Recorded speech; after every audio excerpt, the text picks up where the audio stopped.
জিসানের কাছে তো সব কিছুই শুনেছি। ওর কথা শুনে মা আমি একটা সিদ্ধান্ত নিয়েছি। কি সিদ্ধান্ত আন্টি?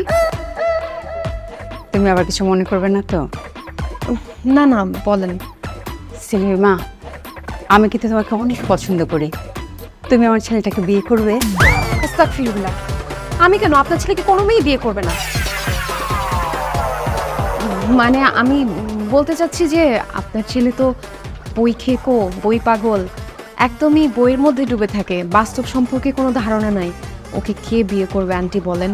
দেখা যাবে কাজী সাহেব ওনাকে বলছে যে বাবা কবুল বলো, সে বলবে একটা সেকেন্ড, আমার কিছু পেজ পড়া বাকি আছে বইয়ের, ওগুলো শেষ করে তারপর আমি কবুল বলতেছি। আপনি মানে বুঝতেছেন তো না আমি কি বলতে চাচ্ছি?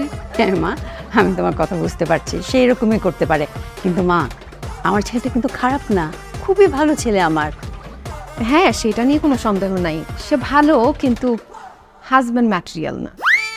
মা, বোকা ছেলেরা কিন্তু স্বামী হিসেবে খারাপ হয় না।